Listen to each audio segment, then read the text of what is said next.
शरणम हरि शरणम।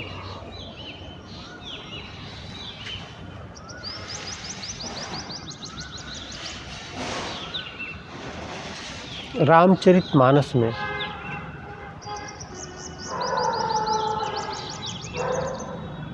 निषाद राज और लक्ष्मण के बीच के प्रसंग को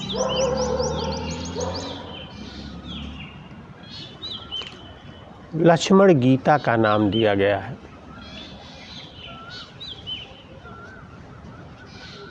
जब राम, लक्ष्मण और सीता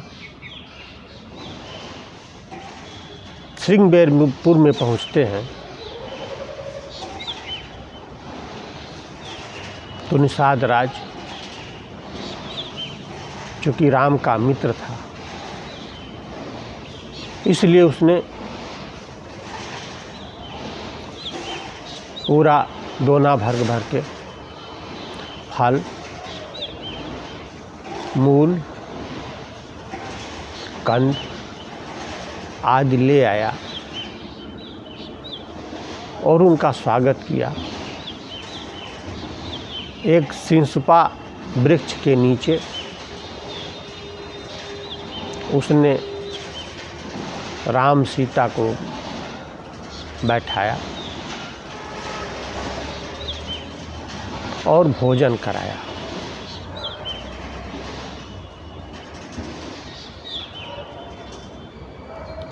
आहार करने के बाद राम और सीता के लिए उसने कुश किसलय साथ हरी सुहाई, कुश के कोमल कोमल पत्तों को एक दूसरे से कनेक्ट करके उसने चटाई बनाई और चटाई बनाकर उस पर राम और सीता को सुलाया और उनकी रक्षा के लिए चारों तरफ अपने सैनिकों को लगा दिया और लक्ष्मण से कहा, लक्ष्मण जी अब आप भी विश्राम करें। लक्ष्मण ने कहा, भैया मैं विश्राम नहीं कर सकता, क्योंकि मेरी माता सुमित्रा ने मुझे इसलिए वन में भैया के साथ भेजा है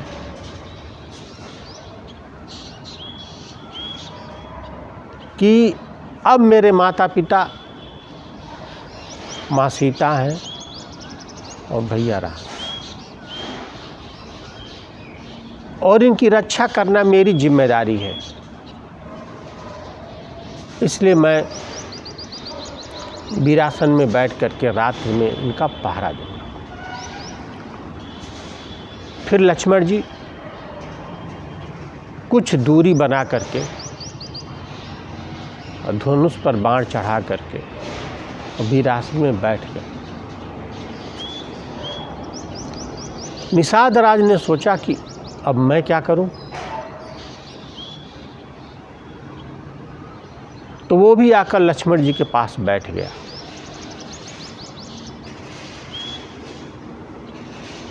और देखता क्या है कि वह राम,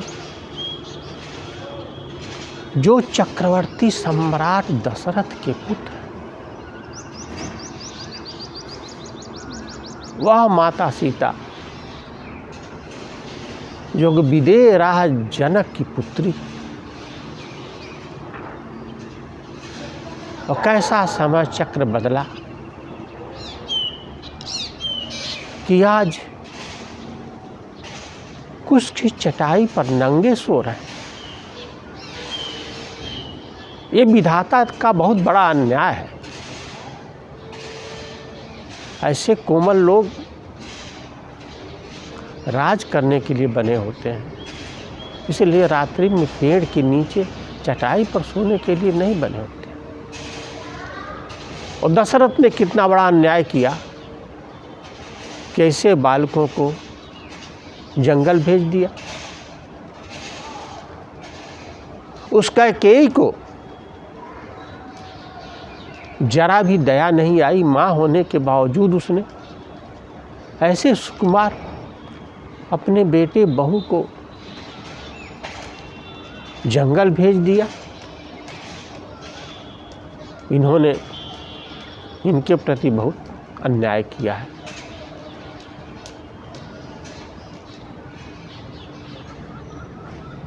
तो लक्ष्मण जी ने कहा कि भैया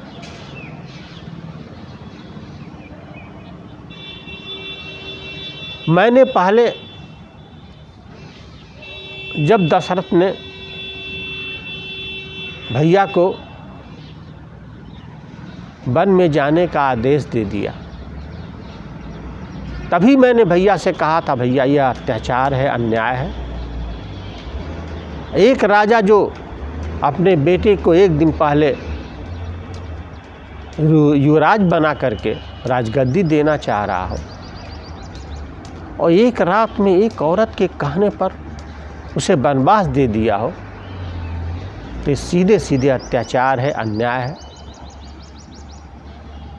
एक क्षत्रिय का धर्म होता है, कर्तव्य होता है को अन्याय को बर्दाश्त न करे, अन्याय के प्रति शस्त्र उठाए।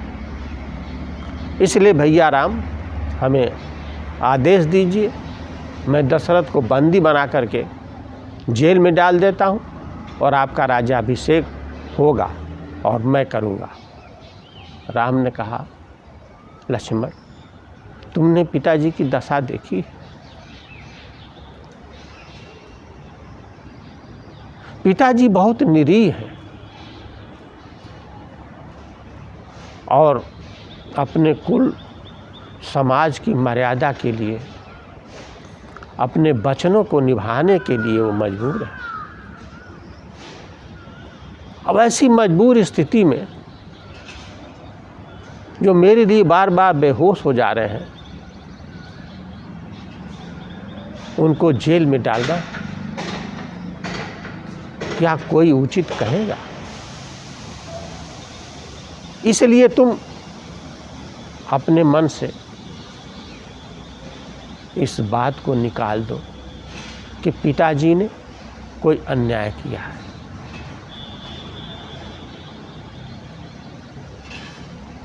वही लक्ष्मण जब निषाद राज कह रहा है कि दशरथ कैकेयी ने अन्याय किया है, तो लक्ष्मण जी निषाद राज को समझाते हैं कि भैया नहीं को कर सुख दुख दाता, निज कृत कर्म भोग सप्ताता। हे तात, संसार में कोई किसी को कष्ट नहीं देता, न कोई किसी को दुख दे सकता है, न कोई किसी को सुख दे सकता है। व्यक्ति जो प्रारब्ध में कर्म किया रहता है और वर्तमान में जो कर्म किया रहता है, उस कर्म का फल अवश्य भोगना पड़ता है। अवश्यमेव भोक्तव्यम कर्म फल शुभाशुभम। अच्छे कर्मों का फल हमें भोगना पड़ता है और बुरे कर्मों का फल भोगना पड़ता है। और इस संसार में धरनि धाम धन पुर परिवारु, सरग नरक जहाँ लग व्यवहारू। देखिए सुनिए गुनिय मन माही, मोह मूल परमारथ नाही। भैया निषाद राज, संसार में व्यक्ति जितना कर्म कर रहा है वो किसके लिए कर रहा है? धारणी माने जमीन के लिए कर रहा है, धाम अपने घर मकान बनाने के लिए कर रहा है, धन इकट्ठा करने के लिए कार्य कर रहा है, अपने पुर के लिए, समाज के लिए, रिश्तेदारों के लिए कर रहा है और अपने परिवारों के लिए कर रहा है। और उसी में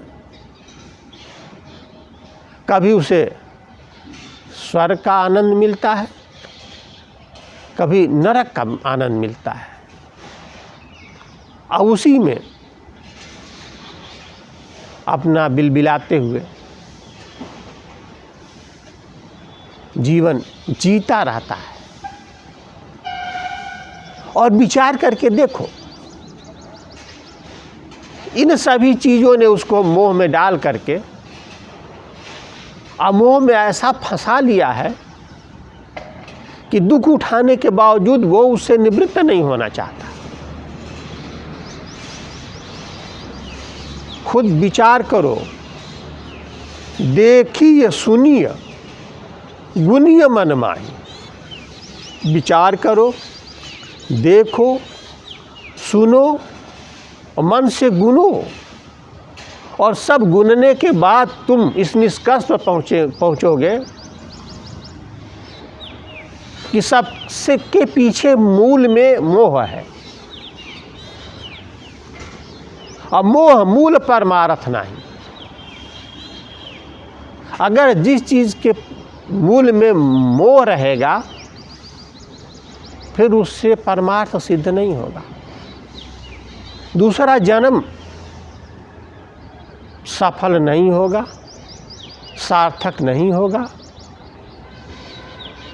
और दूसरा जीवन में उसका उद्धार नहीं होगा। तो मोह मूल परमार्थ नहीं। सबके पीछे यह मोह ही है जो सबको दौड़ा रहा है। इस दुनिया रूपी दुकान में हम बैठे हैं अपने स्वार्थ का तराजू लेकर के, और उस स्वार्थ के तराजू पर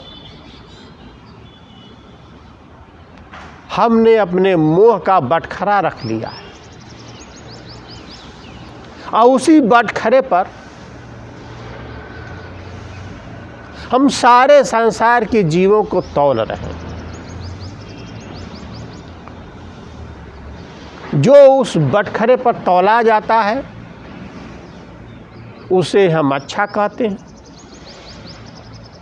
और जो नहीं तौलाता है उसे हम बुरा कहते हैं।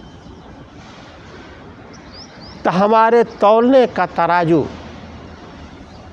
केवल स्वार्थ है।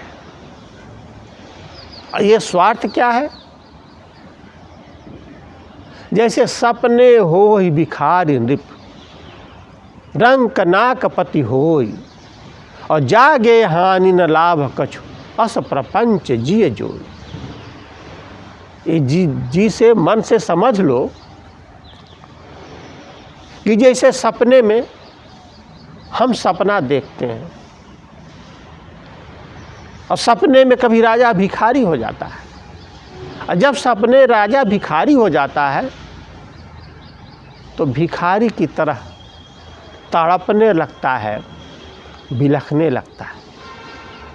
और सपने में कभी भिखारी राजा हो जाता है तो राजा की तरह और व्यवहार करने लगता है, राजा की तरह अपने को अलौकिक अहंकारी समझने लगता है। लेकिन जागे हानि न लाभ कछु, लेकिन जगने के बाद हाथ कुछ नहीं लगता। लेकिन जब वो सपने में थे तो उन्हें यह नहीं मालूम था कि हम सपना देख रहे हैं। उन्हें यह भी नहीं मालूम था कि हमारा एक शरीर है जो बिस्तर पर सो रहा है। और सपने में सपना देखकर उसी को इतना हकीकत मानने लगते थे कि उसी में अपना सुख दुख महसूस करने लगते हैं। तो इसी तरह संसार का प्रपंच है अस प्रपंच जिय जोई। तो अपने जी में, अपने मन में समझ लो कि ये भी संसार का ऐसा बड़ा प्रपंच है कि आज हम जिस जिंदगी को प्रत्यक्ष जान करके, सही जान करके जीते हैं, एक दिन बाद अपनी ही जी हुई जिंदगी को हम सोचे वापस ला लें तो हम वापस नहीं ला सकते। अपनी जी हुई जिंदगी एक ही दिन बाद हमारे लिए सपना बन जाएगी और हम उसको पुनः वापस नहीं ला सकते। तो उसी तरह से यह संसार का जितना प्रपंच है सब मोह के वशीभूत होकर के हम चल रहे हैं और चला रहा है।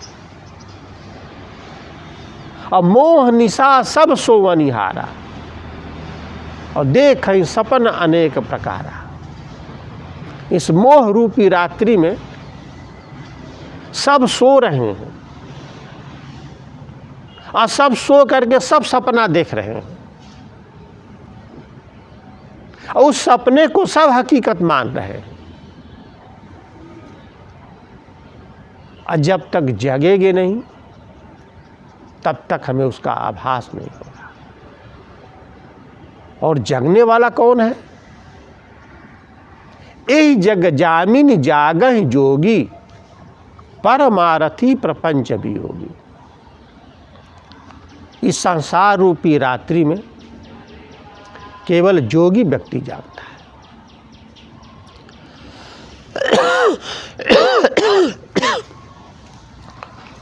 और वो प्रपंच को छोड़ करके अपने अगले जीवन के उद्धार के लिए परमार्थ में लगा रहता है। और जीव तब तक अपने को जागा हुआ न महसूस करे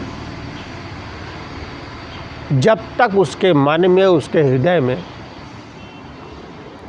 संसार के प्रपंच के प्रति, संसार के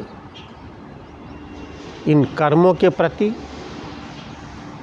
संसार के जो लोग अपने हैं उनके प्रति मोह को दूर करके और इससे विराग न उत्पन्न करें।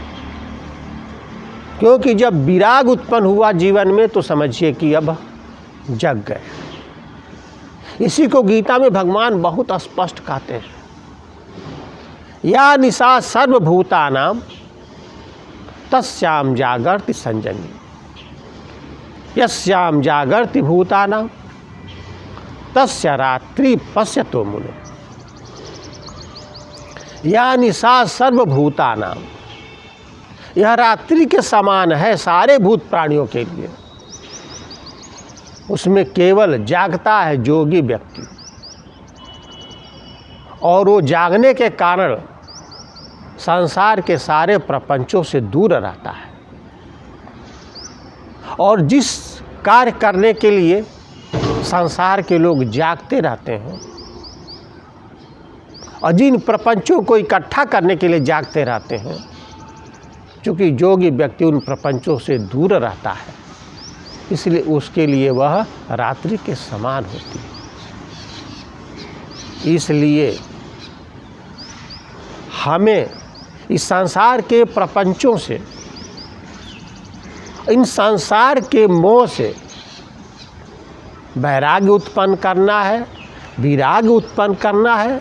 इसके अलावे कोई मार्ग नहीं है।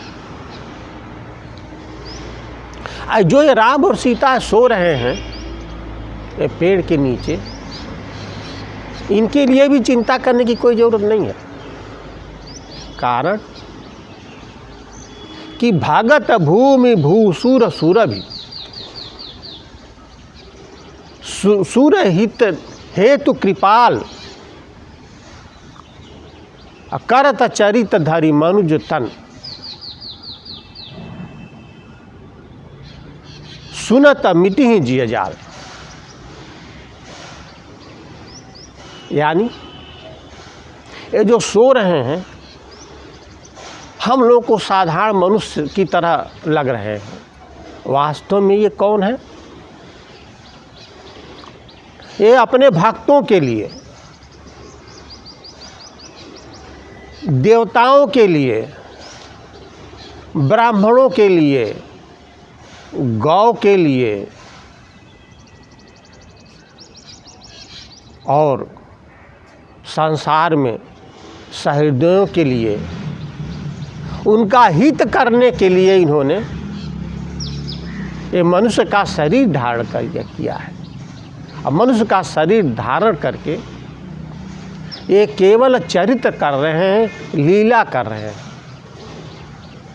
इसलिए इनकी लीला को समझ करके किसी तरह का शोक करने की आवश्यकता नहीं है। इनका भजन करने से,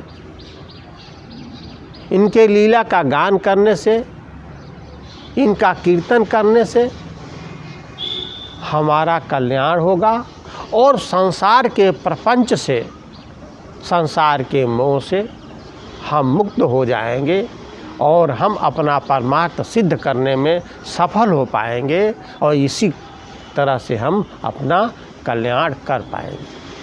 हरि ओम तत्सत।